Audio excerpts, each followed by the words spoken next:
وبركاته. إن الحمد لله نحمده ونستعينه ونستغفره ونعوذ بالله من شرور أنفسنا ومن سيئات أعمالنا.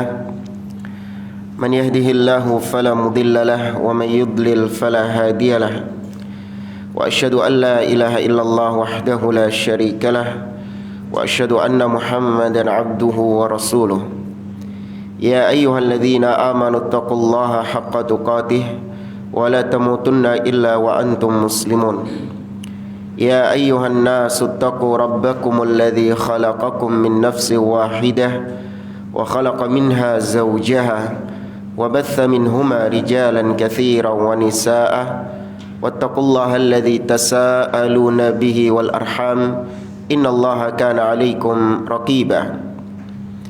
يا أيها الذين آمنوا اتقوا الله وقولوا قولا سديدا يصلح لكم أعمالكم ويغفر لكم ذنوبكم ومن يطع الله ورسوله فقد فاز فوزا عظيما. أما بعد فإن أصدق الحديث كتاب الله وخير الهدي هدي محمد صلى الله عليه وسلم وشر الأمور محدثاتها وكل محدثة بدعة وكل بدعة ضلالة وكل ضلالة في النار. Ma'asyiral muslimin, ikhwani fillah, rahimani wa rahimakumullah. Kita melanjutkan kembali pembahasan kitab Nurus Sunnah wa Dhulumatul Bid'ah yang ditulis oleh Syekh Sa'id ibn Ali ibn Wahab Al-Qahtani rahimahullahu ta'ala.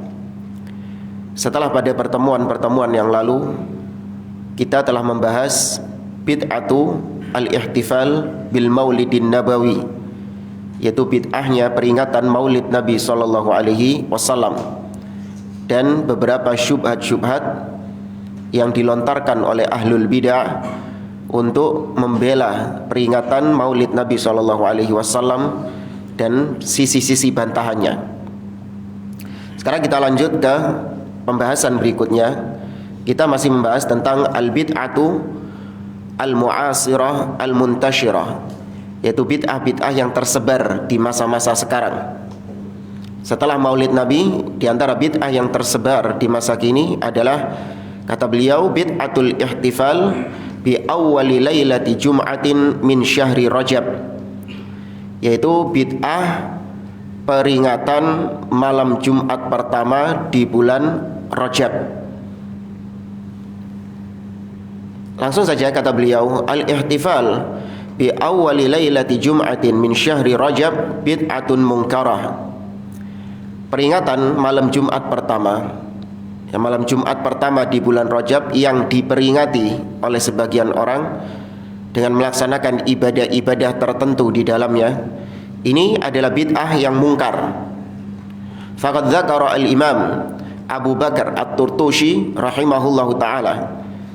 Disebutkan oleh al-Imam Abu Bakar At-Turtushi rahimahullahu ta'ala, annahu akhbarahu Abu Muhammad Al-Maqdisi, bahwa Abu Muhammad Al-Maqdisi mengabarkan kepadanya, wa amma, kata Abu Muhammad Al-Maqdisi, wa amma salatu Rajab falam tahduth indana fi Baitil Maqdis illa ba'da sanati 80 wa 400. Kata beliau, adapun salat yang khusus di bulan Rajab, ya salat Rajab, itu tidak terjadi di negeri kami. Maksudnya di Baitul Maqdis, di Palestina. Tidak ada namanya salat khusus bulan Rajab.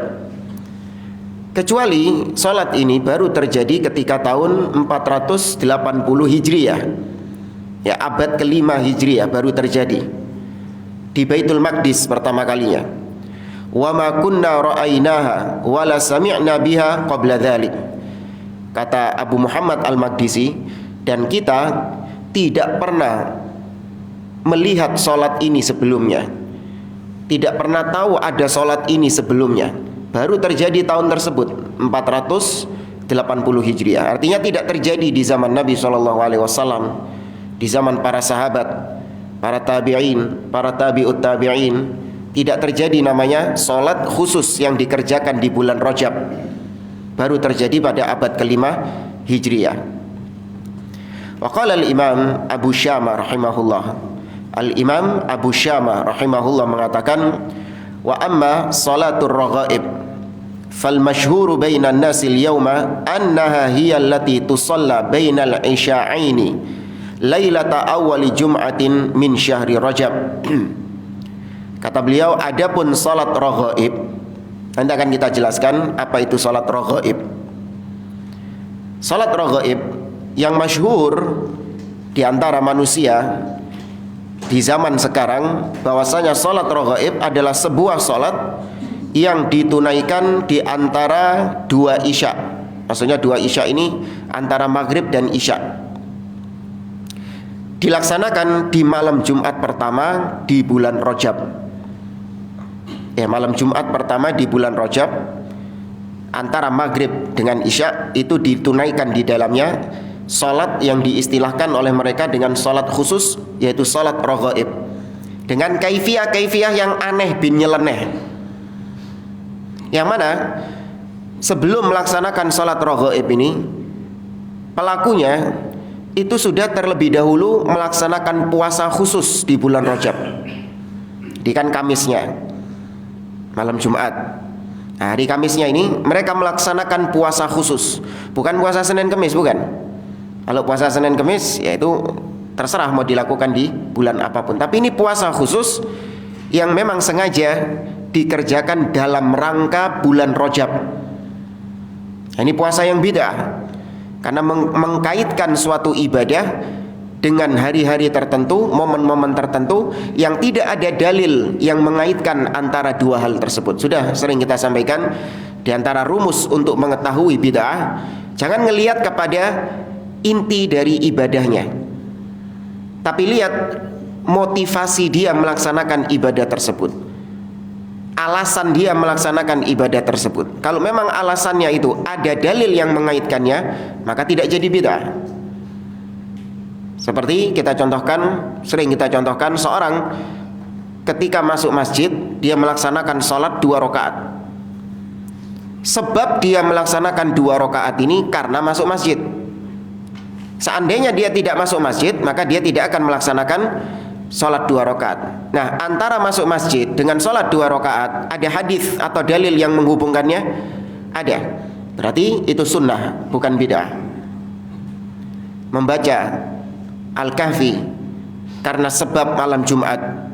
Seandainya bukan karena malam Jumat, saya tidak mengkhususkan membaca surat Al-Kahfi. Ingat, bukan tidak membaca surat Al-Kahfi, artinya tidak sengaja mengkhususkan membaca surah Al-Kahfi. Nah, antara Jumat dengan surat Al-Kahfi ada dalil yang menghubungkan? Ada. Maka berarti itu sunnah, bukan termasuk bid'ah. Nah, sedangkan ini melaksanakan puasa di bulan Rajab. Seandainya bukan karena bulan Rajab, dia nggak puasa. Ya, oh enggak, saya tetap puasa. Puasa Senin Kemis, beda.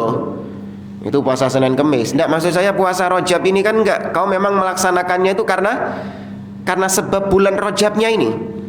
Ya, coba kalau nanti bulan depan, bulan Sya'ban, ada kayak gini enggak? Enggak ada. Nah, berarti kau memang mengaitkan antara puasa dengan bulan Rajab. Maka itu sisi bid'ahnya. Ini pernah kita sampaikan, bid'ah idhofiyah. Secara asal ibadahnya itu memang ada tuntunannya. Namanya puasa ada tuntunannya, ada dalilnya. Dilihat dari sini, maka seakan-akan dia bukan bid'ah, karena puasa ada tuntunannya.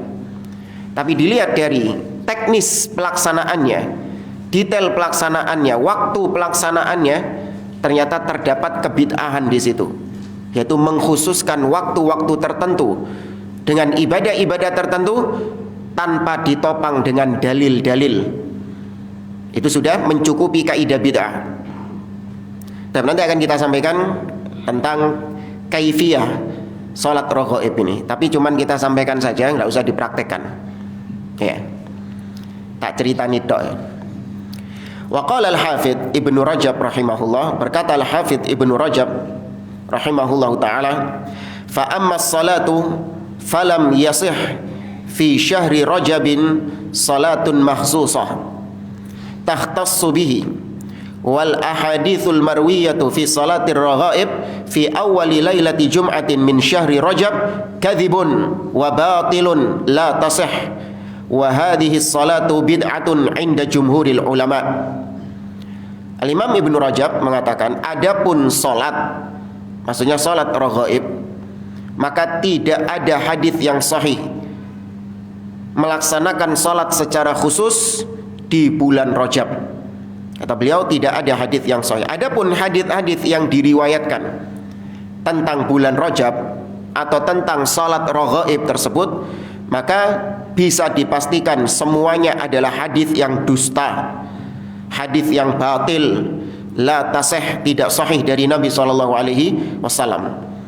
Dan salat raghaib, kata beliau, adalah salat yang bid'ah menurut jumhur ulama, ya, menurut mayoritas ulama. Tapi itu Imam Ibnu Rajab, salah satu ulama dari mazhab Hambali. Sekarang Al-Hafidh Ibnu Hajar Al-Asqalani, nama Al-Hafidh Ibnu Hajar Al-Asqalani juga seorang ulama yang namanya dimuliakan oleh orang-orang yang melaksanakan salat raghaib itu. Karena Imam Ibnu Hajar Al-Asqalani termasuk di antara ulama-ulama Syafi'iyah. Tapi kita simak bagaimana ucapan Al-Hafidh Ibnu Hajar rahimahullahu ta'ala. Kata beliau, lam yarid fi fadli syahri Rajab. Tidak ada hadis yang menyebutkan tentang keutamaan bulan Rajab. Ya, tidak ada hadis yang sahih dari Nabi SAW yang menyebutkan tentang keutamaan bulan Rajab. Wala fi siyamihi, tidak ada hadis pula yang menyebutkan tentang keutamaan puasa khusus di bulan Rajab itu. Wala fi siyami syai'in minhu muayyan, atau hari-hari tertentu di bulan Rajab, misalnya tanggal 1-nya atau tanggal 5-nya, tanggal ininya, tanggal malam Jumat pertamanya. Ya, bulan Rajabnya secara umum tidak ada hadis tentang keutamaannya yang sahih, atau tanggal-tanggal yang ada di bulan Rajab juga tidak ada. Wala fi qiyami lailatin makhsusatin fihi, tidak pula ada hadis yang menyebutkan tentang keutamaan qiyam, melaksanakan salat secara khusus, ya, salat secara khusus. Kalau secara umum orang mau melaksanakan salat di bulan Rajab boleh nggak? Boleh. Orang mau puasa secara umum di bulan Rajab, silahkan. Ini yang kita bicarakan adalah puasa khusus atau salat khusus yang dikerjakan di bulan Rajab. Ya, tidak ada haditsun sahih yasluhu lil hujjah. Tidak ada hadis yang sahih yang bisa dipakai sebagai sandaran dalam beramal, dipakai sebagai hujjah di dalam beramal. Ini kata Al-Imam Al-Hafidh Ibnu Hajar Al-Asqalani rahimahullahu ta'ala. Thumma bayyana rahimahullah anna al-ahadits al-waridata fi fadli Rajab au fadli siyami au siyami syai'in minhu ala qismain, dha'ifah wa mawdu'ah. Kemudian kata beliau setelah itu, Al-Imam Ibnu Hajar Al-Asqalani menyebutkan bahwasanya hadis-hadis yang datang tentang keutamaan bulan Rajab atau keutamaan puasa di bulan Rajab atau keutamaan melaksanakan salat-salat tertentu di bulan Rajab, beliau membagi menjadi dua, yaitu dha'ifah atau mawdu'ah, hadis-hadis yang lemah atau hadis-hadis yang palsu, dusta. Tsumma dzakara hadits salatir raghaib. Nah, baru kemudian beliau menyebutkan tentang hadis salat raghaib. Wa fihi. Nah, di dalam hadis tentang salat raghaib disebutkan tentang kaifiyahnya salat raghaib itu. Annahu yasumu awwala khamisin min Rajab. Orang yang melaksanakan salat raghaib, dia itu harus puasa dulu di hari Kamisnya. Dia harus melaksanakan puasa dulu di hari Kamisnya. Itu puasa Rajab, puasa karena salat raghaib. Thumma yusalli bainal isya'ain lailatal jum'ati itsnatai asyrata rak'ah. Kemudian setelah itu iki kait bukoi, baru berbuka puasa langsung melaksanakan salat raghaib. Berapa rakaat? 12 12 rakaat, dikerjakan antara maghrib dan isya. Yaqra'u fi kulli raka'atin bifatihatil kitab marratan. Di setiap rakaat dia membaca bacaan atau membuka bacaan dengan surah Al-Fatihah satu kali. Ya. Di sini masih belum muncul keanehannya. Wa inna anzalnahu fi lailatul qadar 3 marrat wa qul huwallahu ahad 12 marrah. Jadi satu rakaat dia membaca Allahu Akbar, kemudian dibaca Al-Fatihah di rakaat pertama. Alhamdulillahirabbil alamin sampai waladhdallin amin. Kemudian membaca inna anzalnahu fi lailatul qadar 3 kali. Ya. Nah, di rakaat kedua yang dibaca setelah Al-Fatihah adalah Qul huwallahu ahad 12 kali. Ya. Qul huwallahu ahad 12 kali. Wes. Kemudian yufassilu baina kulli rak'ataini bitaslimah. Setiap 2 rakaat itu dipisahkan dengan salam. Ya, kurang lebih podo kayak tarawih, dipisahkan dengan salam. Tsumma dzakara kalaman tawilan fi sifatit tasbih wal istighfar was sujud was shalah ala Nabi sallallahu alaihi wasallam. Nah, di sini beliau meringkas ada zikir-zikir berupa tasbih, kemudian sujud ada bacaan khususnya, ada istighfar secara khusus, kemudian antara salam sampai berdiri lagi di rakaat berikutnya ada bacaan-bacaan khusus. Di sini kayaknya disingkat sama penulis, kita ambil dari referensi lain. Nah, di sini kita ambil langsung dari situsnya Ahlul Bidah. Ya, langsung dari situsnya Ahlul Bidah. Kata penulisnya di sini, Lailatul Raghaib hiya lailatul Jum'ah al-ula min syahri Rajab. Malam Raghaib itu adalah malam pertama, malam Jumat pertama di bulan Rajab. Wa hiya bihasabi riwayatin 'anin Nabi sallallahu alaihi wasallam lailatun mubarakah. Berdasarkan hadis Nabi sallallahu alaihi wasallam, riwayat-riwayat hadis Nabi sallallahu alaihi wasallam, malam tersebut adalah malam yang penuh keberkahan. Padahal tidak ada hadis yang sahih tentang malam tersebut. Tapi di sini secara dusta dikatakan berdasarkan riwayat dari Nabi. Iya, riwayat yang dusta. Kalau riwayat yang sahih tidak ada. Kenapa dikatakan malam berkah? Tanzilu fihal malaikatu ilal ard. Malaikat-malaikat turun ke bumi. Ya, ini nggak tahu salah baca hadis salat Raghaib atau Lailatul Qadar.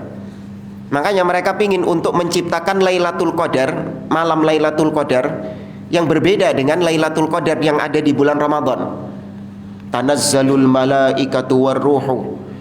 Ya, kalau malam Lailatul Qadar iya, turun malaikat-malaikat Allah Subhanahu wa taala. Kita tetapkan itu malam yang mulia berdasarkan ayat-ayat dan dalil-dalil yang seabrek. Tapi kalau malam Raghaib, malam Jumat pertama di bulan Rajab, tidak ada hadits yang sahih yang menunjukkan tentang hal tersebut. Wa tanzilu ma'ahumur rahmatul ilahiyah lil basyariyah. Dan katanya di malam Raghaib itu turun rahmat Allah Subhanahu wa taala kepada manusia. Wa hunalika majmu'atun minal a'mal allati yahrisul muslimuna ala iqamatiha fi hadhihi lailah. Dan di dalam malam Raghaib tadi ada amalan-amalan yang selayaknya seorang muslim untuk menegakkannya, melaksanakannya di malam tersebut. Ya, seorang muslim yang ahli bid'ah maksudnya. Tapi kalau seorang muslim yang ahlu sunnah tidak layak mengerjakan amalan-amalan tersebut karena tidak adanya dalil yang sahih tentangnya. Karena ahlu sunnah itu sifatnya nunggu dalil baru mengerjakan. Kalau ahli bid'ah ngerjakan dulu baru eker-eker dalil. Paham ya bedanya ya? Ya, ahlu sunnah tawakuf, berhenti. Datang dalil maka dikerjakan sama mereka. Tidak ada dalil maka mereka tetap berhenti pada posisinya. Sedangkan ahli bid'ah mengerjakan apa yang ingin mereka kerjakan. Duh, dalile apa? Engko tak golekno, nyantai wae. Wis lakonono dhisik pokoke. Loh ya, dalilnya mana dulu? Nanti gampang urusan dalil itu. Eker-eker dalil bisa. Cari-cari dalil-dalil yang mungkin bisa dipakai. Mau dhaif, mau maudhu, enggak urusan. Yang penting pokoknya ada dalil cek ketok keren. Itu ahli bid'ah.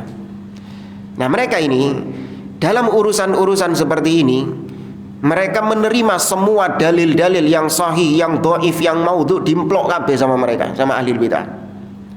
Tapi anehnya dalam urusan akidah mereka sok-sokan ketat. Ya, kita tidak mau menerima dalil tentang akidah kecuali kalau hadisnya itu hadis mutawatir. Sedangkan hadisnya kalau ahad kita tidak mau menerimanya. Sok-sokan dalam masalah-masalah akidah seperti itu nggak mau menerima hadis ahad, harus yang mutawatir. Tapi kalau dalam masalah-masalah seperti ini yang cocok dengan hawa nafsunya, cocok dengan kebid'ahannya, gak urusan lagi mutawatir sama ahad. Hatta dhaif dimplok sama mereka. Yang palsu dimbat semua sama mereka. Nah, ini standar ganda. Dzul wajhain, punya dua muka ahli bid'ah. Ahlus sunnah tidak membedakan antara bab akidah ataupun bab fikih dalam masalah mengambil hadis.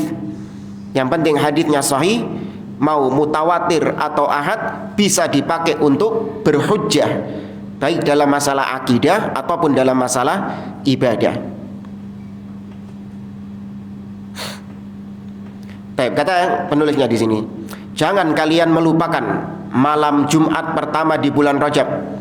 Fa innaha lailatun tusammihal malaikatu lailatar raghaib. Karena malam Jumat pertama di bulan Rajab adalah malam yang dikatakan oleh para malaikat sebagai malam raghaib. Jadi penamaan raghaib itu kata mereka malaikat yang ngomong. Ya, Bu, krungu to kondi deh. Wa dzalika annahu idza madha thuluthul lail lam yabqa malakun fis samawati wal ard illa yajtami'una fil ka'bah wa hawaliha. Kata dia, karena ketika berlalu sepertiga malam, ya di malam raghaib itu tadi, ketika berlalu sepertiga malam, tidak ada malaikat yang tersisa di langit. Katanya, tidak ada satupun malaikat yang tersisa di langit, melainkan mereka berkumpul di Ka'bah dan sekitarnya. Ya, kau no kosong langitnya, berkumpul di sana. Lailatul Qadar enggak segitunya jemaah. Lailatul Qadar hanya disebutkan tanazzalul malaikatu warruh. Malaikat-malaikat turun, tapi tidak dikatakan bahwa semua malaikat turun. Ya. Banyak malaikat yang turun iya, tapi tidak dikatakan semua malaikat turun.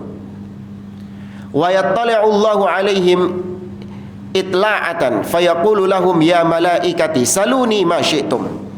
Maka ketika itu Allah Subhanahu wa taala berkata kepada para malaikat, wahai malaikat-malaikatku, mintalah kepadaku apapun yang kalian mau.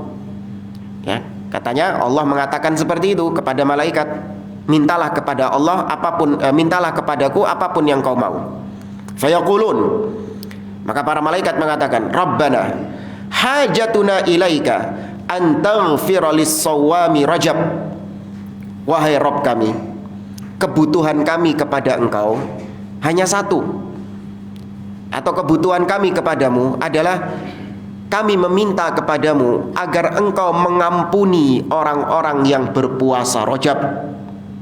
Ya, agar engkau mengampuni orang-orang yang berpuasa Rajab. Fayaqulullahu tabaraka wa ta'ala qad fa'altu dzalik. Aku sudah melaksanakan itu. Artinya aku sudah mengampuni dosa orang-orang yang melaksanakan puasa Rajab. Ingat, ini dusta. Tidak disebutkan, hatta ini langsung dari situsnya ahli bidah, tidak ada disebutkan footnote-nya ini riwayat siapa, ini hadis dari siapa, gak ada. Dan ini kalau diterjemahkan ke dalam bahasa Indonesia, terus habis itu dipoles sedikit-sedikit, dikasih kalimat-kalimat yang lebay, agak berlebihan sedikit, kemudian di forward ke grup-grup WA, laris.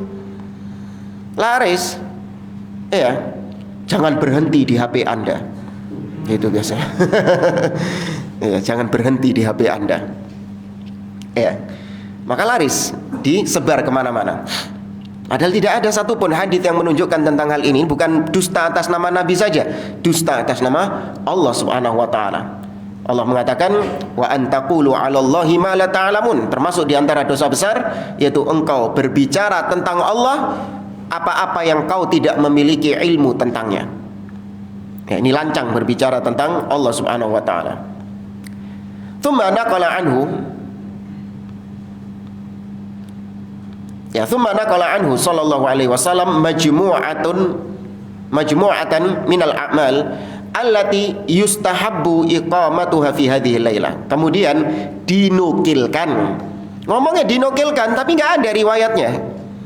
Dinukilkan dari Nabi sallallahu alaihi wasallam kumpulan amalan-amalan yang disunnahkan, dicintai apabila seorang hamba melaksanakan amalan tersebut di malam raghaib. Ya, di malam raghaib. Tadi puasa Kamis di antara amalan salat atau amalan Jumat pertama di bulan Rajab yaitu puasa Kamis. Kemudian tadi salat 12 rakaat. Ya, ma bainal isya wal atama, antara maghrib dan isya. Wa yakhtim kulla rak'ataini bi tasyahhudin wa taslimin. Sama seperti tadi, setiap 2 rakaat ditutup dengan tasyahud dan salam. Wa yaqra fi kulli rak'atin suratal hamd marratan wahidah. Di setiap rakaat dia membaca surah Al-Hamd, yaitu surah Al-Fatihah 1 kali. Wa suratal qadar 3 marrat, dan surat Inna anzalnahu fi lailatul qadar 3 kali. Wa suratul tauhid wa suratat tauhid 12 marrah, dan surah at-tauhid maksudnya Al-Ikhlas 12 kali. Ba'da tamamir raka'at yadhkurullaha 70 marratan biqaulihi Allahumma salli ala Muhammad an-nabiyil ummi wa ala alihi. Setelah semua rakaat-rakaat tadi belum selesai nih Mas Yan, sudah 12 rakaat belum selesai. Maka dia membaca Allahumma salli ala Muhammad an-nabiyil ummi wa ala alihi 70 kali. Ya, 70 kali. Di sini ana curiga, biasanya kalau sholawat cuman berhenti sampai wa ala alihi, ya biasanya berhenti cuman sampai sini toh, wa ala alihi. Ini bau-bau apa ini? Rafidhah. Ya, biasanya bau-bau Rafidhah, bau-bau Syiah. Karena cuma berhenti sampai wa ala ali. Kalau memang solawat ini solawat yang di luar solat, kenapa nggak disempurnakan? Wa ala alihi wa ashabihi ajma'in. Ya, solawat itu bersambung kepada keluarga Nabi dan juga kepada sahabat Nabi SAW. Ya, tapi bisa juga berarti wa ala alihi, sahabat masuk di dalam ali Muhammad. Karena namanya al itu kalau dimutlakkan dalam bahasa Arab bukan hanya keluarga saja, tapi juga termasuk pengikut-pengikutnya Nabi Muhammad SAW. Ini kalau kita husnudzon, alu Muhammad itu juga termasuk pengikutnya Nabi Muhammad SAW. Sebagaimana firman Allah Subhanahu wa taala tentang Firaun, an-naru yu'raduna 'alaiha ghuduwan wa 'ashiyya wa yauma taqumus sa'a adkhilu ala fir'aun asyaddal 'adzab. Pada hari kiamat masukkan ala Fir'aun. Apakah cuma keluarganya saja? Tidak, pengikut-pengikutnya ikut dalam ayat tadi. Ala Fir'aun, keluarganya Fir'aun dan juga pengikut-pengikutnya Fir'aun. Nah, kalau keluarganya masuk, pengikutnya masuk, Fir'aun nih ya tambah melbu pisan.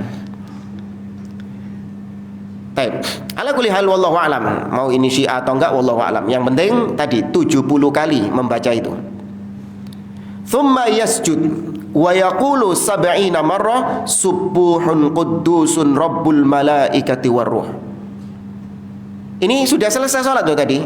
Sudah 12 rakaat ini. Setelah baca tadi Allahumma shalli ala Muhammad, Allahumma shalli ala Muhammad an-nabiyil ummi wa ala alihi 70 kali, kemudian sujud. Ini sujud bukan sujud salat lagi, bukan sujud dalam salat. Sujud lain di luar salat. baca subuhun quddusun rabbul malaikati warruh 70 kali lagi. Ya, sujud. Thumma yarfa' ra'sahu wa yaqulu 70 marrah. Kemudian mengangkat kepalanya setelah sujud tadi. Dan membaca 70 kali juga Rabbil fir warham wa tajawaz amma ta'lam innaka antal aliyul azim 70 kali lagi. Thumma yasjud marratan ukhra. Kemudian sujud lagi. Beda sama sujud sebelumnya. Membaca lagi subuhun quddusun rabbul malaikati warruh 70 kali lagi. Ya. Ini di sini ada gambarnya.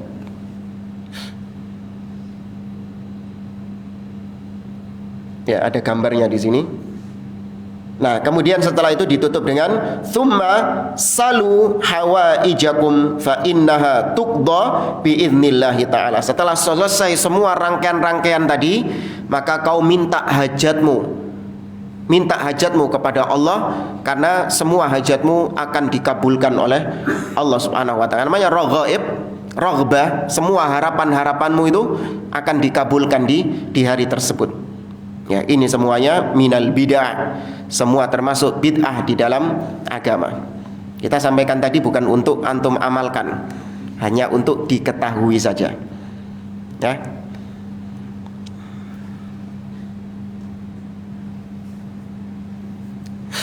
Kemudian kata beliau, "Tsumma bayyana," kembali lagi ke kitab, "Tsumma bayyana bi anna hadzal hadits mawdu'un makdzubun 'ala Rasulillah sallallahu alaihi wasallam." Beliau menjelaskan, maksudnya Al-Hafidz Ibnu Hajar Al-Asqalani menjelaskan bahwa hadits-hadits yang berkaitan dengan raghaib semuanya dusta atas nama Nabi sallallahu alaihi wasallam. Wa bayyana anna man yusalliha yahtaj ila an yasum. Disebutkan dalam hadis tadi bahwa yang melaksanakan salat raghaib itu harus puasa dulu sebelumnya. Wa rubbama kana an-naharu syadidal har fa idza shama lam yatamakkan minal akli hatta yusalli al maghrib. Anda bisa bayangkan, kata beliau, ketika hari Kamisnya dia puasa dalam kondisi panas terik, ya, mungkin di Surabaya ini terik luar biasa hari Kamisnya itu. Kemudian ketika datang waktu buka puasa, belum puas dia menyantap makanan berbuka, sudah harus melaksanakan sholat raghaib. Ya, thumma yaqifu fi salatihi wa yaqa'u fi dzalika at-tasbihit tawil was-sujudit tawil fayata'adza ghayatal adza. Belum warak, masih belum hilang hausnya, belum hilang dahaganya, belum hilang laparnya, sudah melaksanakan sholat yang panjang ini dengan sujud yang panjang, dengan bacaan yang panjang. Maka sangat-sangat mengganggu dia, dalam artian merugikan orang tersebut. Ya, itu memang bid'ah. Ya, bid'ah itu sifatnya adalah bikin soro, membuat susah orang yang melaksanakan hal tersebut. Ya. Berbeda dengan sunnah mudah. Karena Abdullah bin Mas'ud mengatakan iktisadun fi sunnatin khairun min ijtihadin fi bid'atin. Sederhana. Ya, sederhana saja melaksanakan apa yang Allah perintahkan semampu kita. La yukallifullahu nafsan illa wus'aha, semampu kita, ndak ngoyo istilahnya. Tapi itu di atas sunnah jauh lebih baik daripada kau melaksanakan amalan-amalan yang amalan-amalan yang luar biasa, sampai mengorbankan waktumu, sampai mengorbankan hartamu, sampai kau belani lapar-laparan, belani haus-hausan. Namun kalau ternyata itu di atas bid'ah, maka sia-sia. Ya, maka sederhana. Ahlus sunnah, lihat ahli kebid'ahan menyusahkan banyak orang. Berapa banyak kita dapati orang-orang yang rela menjual rumahnya, menjual motornya, menjual sawahnya hanya untuk mengadakan peringatan kematian bagi keluarganya yang meninggal. Bahkan sampai ada yang utang, bahkan sampai ada yang mencuri. Sahih jemaah? Iya, bahkan sampai ada yang mencuri hanya untuk biaya tahlilan. Iya, hanya untuk biaya peringatan kematian. Nah, itu bid'ah, menyulitkan orang. Padahal Islam adalah agama yang mudah, apa yang diajarkan Nabi SAW itu adalah agama yang mudah, bukan agama yang mempersulit. Tapi dengan munculnya bid'ah-bid'ah ini semakin mempersulit pelaku-pelakunya. Tidak mendatangkan apapun di sisi Allah, tidak mendatangkan pahala apapun di sisi Allah Subhanahu wa taala, justru mendatangkan dosa.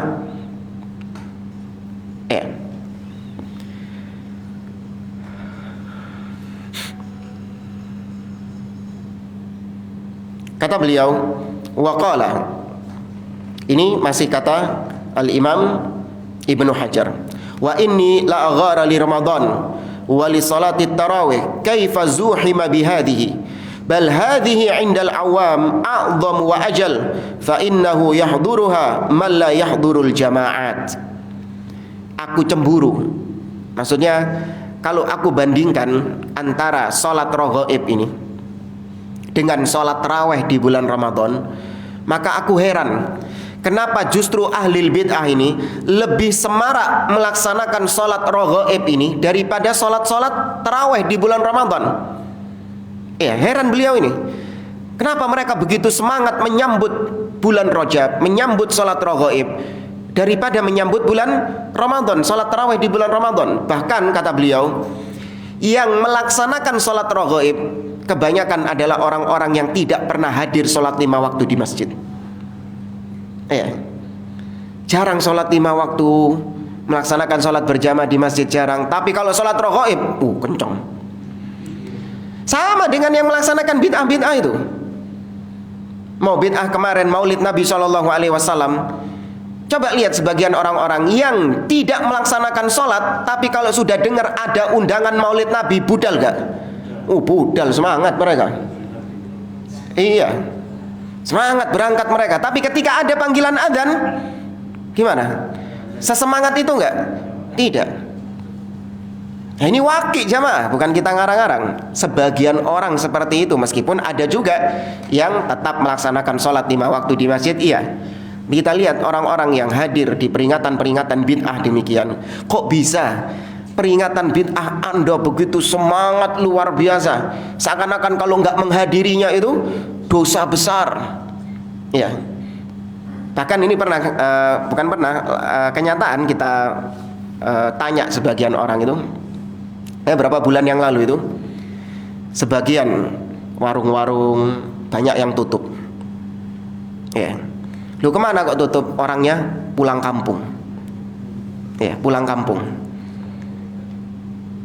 Terus setelah balik saya tanya, wingi sampean riyoyo apa Idul Fitri, Idul Adha atau hari raya besar yang memang itu hari raya di dalam Islam, sampean tetap buka, tetap jualan? Ya, beda. Kalau Idul Fitri, Idul Adha itu hari raya biasa, tapi kalau Maulid Nabi itu hari raya besar. Mereka mengakui sendiri bahwa peringatan Maulid Nabi lebih besar, a'zam daripada Idul Fitri dan Idul Adha-nya. Makanya mereka ketika Idul Fitri, Idul Adha, sebagian di antara mereka ya biasa-biasa saja. Hari-hari yang biasa, tidak ada spesialnya, nggak ada istimewanya. Tapi begitu datang hari Maulid Nabi SAW, rioyo ini, hari besar ini.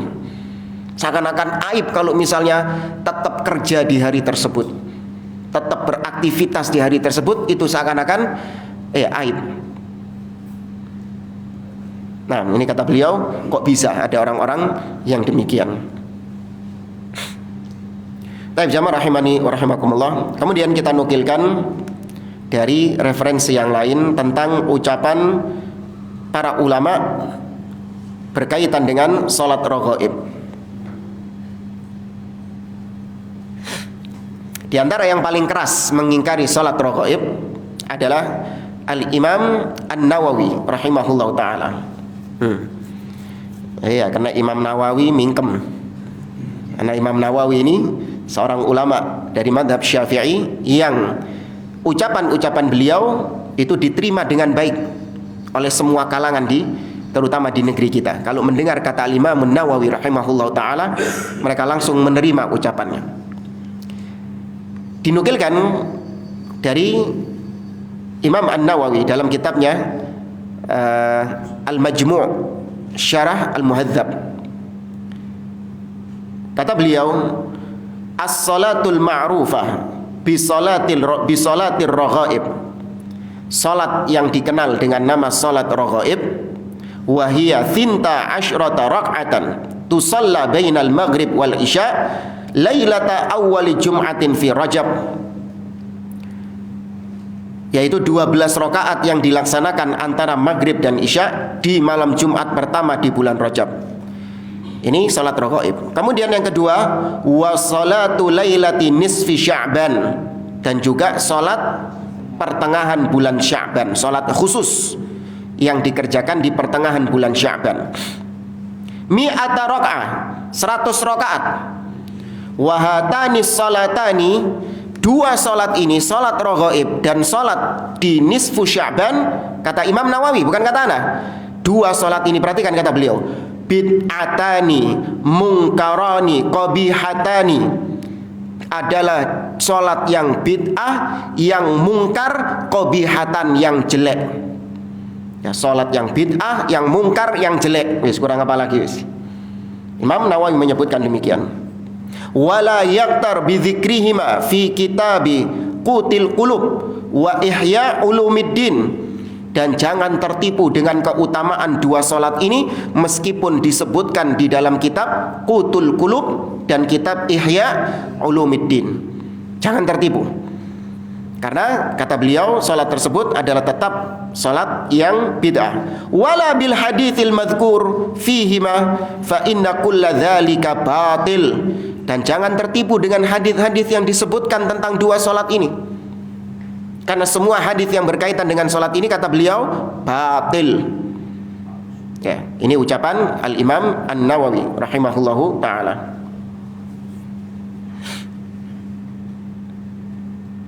Dalam syarah Sahih Muslim, Imam An-Nawawi rahimahullah mengatakan, qatalallah wada'aha wa mukhtara'aha, semoga Allah menghancurkan, membinasakan orang-orang yang mengada-ngadakan salat ini, salat raghaib. Ya, orang-orang yang meletakkan hadis-hadis palsu tentang salat raghaib ini dan memunculkan bid'ah-bid'ah salat raghaib ini. Qatalahullah, semoga Allah membinasakan mereka. Didoakan keburukan sama Imam An-Nawawi. Fa innaha bid'atun munkaratun minal bid'ah, karena salat raghaib termasuk salat yang bid'ah, yang mungkar, minal bid'ah allati hiya dhalalatun, yang mana itu termasuk kesesatan di dalam agama, wa jahalatun, dan kebodohan di dalam agama, wa fiha munkaratun dhahirah, dan di dalamnya ada kemungkaran-kemungkaran yang nampak. Ya, ini kalau yang mengucapkan Syekh Muhammad bin Shalih Al-Utsaimin, habis beliau. Kalau yang mengucapkan Syekh Muhammad Nasiruddin Al-Albani, Al-Imam Abdul Aziz bin Baz rahimahullah taala, habis kalau mengucapkan ucapan seperti tadi. Dasar Wahabi. Ya, sukanya mengusik amalan orang lain, sukanya merusak ukhuwah dan seterusnya. Nah, ini yang bilang Imam An-Nawawi rahimahullah. Berani ngomong kayak gitu? Nggak berani mereka. Paling di takwil-takwil. Oh, itu manuskripnya beda, kalau dicetakan ini nggak kayak gitu, Imam Nawawi mengatakan. Oh iya, itu salat raghaib yang diisi dengan kemungkaran-kemungkaran, salat raghaib yang diisi dengan tari-tarian. Kapan ono salat raghaib ono tari-tariannya? Ada wae mereka ngeles-ngelesnya kayak gitu, ditakwil-takwil. Karena memang kebiasaan mereka adalah mentakwil. Jangankan ucapan Imam Nawawi, Al-Qur'an ditakwil sama mereka. Al-Quran ditakwil sama mereka. Maka ucapan ulama lebih ringan ditakwilnya. Firman Allah saja ditakwil, apalagi ucapan para ulama. Baik jamaah rahimani wa rahimakumullah, sebenarnya masih banyak ucapan-ucapan para ulama yang berkaitan dengan salat raghaib ini. Dan insyaallah di pertemuan yang akan datang beliau meringkas mafasid, keburukan-keburukan atau batilnya salat raghaib ini dalam beberapa poin-poin yang dikumpulkan oleh penulis di sini tentang batilnya salat raghaib. Dari sisi mana? Ya, dari sisi mana batilnya salat raghaib tersebut? Sudah? Hah? kurang 5 menit. Tapi anak kira ini saja yang bisa kita sampaikan, kurang lebihnya mohon maaf. Aku qouli hadza wa sallallahu wa barak ala nabiyyina Muhammad wa ala alihi wa sahbihi ajma'in. Wa akhiru da'wana anil hamdulillahi rabbil alamin. Wassalamualaikum warahmatullahi wabarakatuh.